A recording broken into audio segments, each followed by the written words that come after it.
Hello everyone, আশা করি সবাই ভালো আছেন। এর আগে আমি ইন্টারপোলেশন নিয়ে কথা বলেছি। ইন্টারপোলেশনটা কি? এই যে ডাবল কার্লি ব্র্যাকেটটা আমরা দেখতেছি, এটাকে আমরা ইন্টারপোলেশন বলতেছি, রাইট? তো আমি এখানে ২ টা ভেরিয়েবল নিছি। একটা হচ্ছে টাইটেল, একটা হচ্ছে ইমেজ ইউআরএল।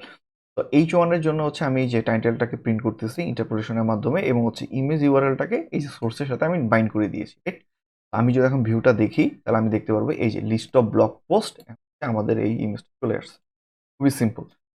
কিন্তু অ্যাকচুয়ালি ইন্টারপ্রিটেশনটা কিভাবে কাজ করে? ইন্টারপ্রিটেশনটা হচ্ছে একটা সিনট্যাকটিক্যাল সুগার। বাট অ্যাঙ্গুলার যেটা করে, এই যে ইমেজের যে সোর্স প্রপার্টিটা আছে, তার সাথে আমাদের যে ইমেজ ইউআরএল যে প্রপার্টিটা আছে বা যে ফিল্ডটা আছে, এটাকে সে বাইন্ড করে দেয়, রাইট?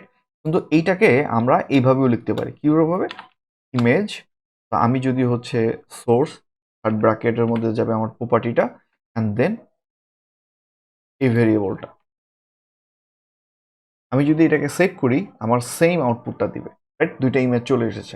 কারণ হচ্ছে আমি এখন আরেকটা ইউজ করছি ইমেজ সোর্সের সাথে আমি ইমেজ ইউআরএলটা বাইর করছি। এখানে দেখেন আমি কিন্তু কোনো সেকেন্ড ব্র্যাকেট বা সেকেন্ড কার্লি ব্র্যাকেট যে ২ টা ছিল, এটা আমি কিন্তু ইউজ করিনি। বা এই সিনট্যাক্সটা কিন্তু আমার এড করা লাগেনি। তো তার কারণে হচ্ছে আমি থার্ড ব্র্যাকেট এই প্রপার্টির সাথে এই ইমেজটা বাইন্ড করে দিছি। এটাও কিন্তু এইভাবে কাজ করে। তার মানে হচ্ছে অ্যাঙ্গুলার কিন্তু এই কাজটাই করে যখন আমরা হচ্ছে ডাবল কার্লি ব্র্যাকেটটা ইউজ করি। তো H1 এর ক্ষেত্রে সে কিভাবে কাজ করে? কিন্তু H1 এর তো কিন্তু কোনো প্রপার্টি নাই। কিন্তু H1 এর সে যেটা করে, টেক্সট কন্টেন্ট টাইটেল। আমরা যদি এর আউটপুট দেখি, আমরা দেখতে পারবো ২ টা লিস্ট অফ ব্লগ পোস্ট। কারণ সে তলে, তলে যেটা করে আন্ডার দ্য হুড, সেটা হচ্ছে এই টেক্সট কনটেন্ট টাইপ প্রপার্টির সাথে এই টাইটেলটাকে বাইন্ড করে দিচ্ছে। তো এই জিনিসটাকে বলতেছি আমরা প্রপার্টি বাইন্ডিং, রাইট? এখন কোশ্চেন আসতে পারে বা অনেকের মনে প্রশ্ন জাগতে পারে, আমরা কোনটা ইউজ করবো? ডাবল কার্লি ব্র্যাকেট ইউজ করবো না কিভাবে ইউজ করবো? আমি পার্সোনালি প্রেফার করি যখন হচ্ছে যে টেক্সট রিলেটেড কোনো কিছু আসে, যেমন হচ্ছে H1, পি ট্যাগ বা হচ্ছে ডিপ, স্প্যান, এই রিলেটেড যদি কোনো কিছু থাকে, তখন আমি হচ্ছে ডাবল কার্লি ব্র্যাকেট যেটা আছে ইন্টারপোলেশন সিনট্যাক্স, সেটা আমি প্রেফার করি।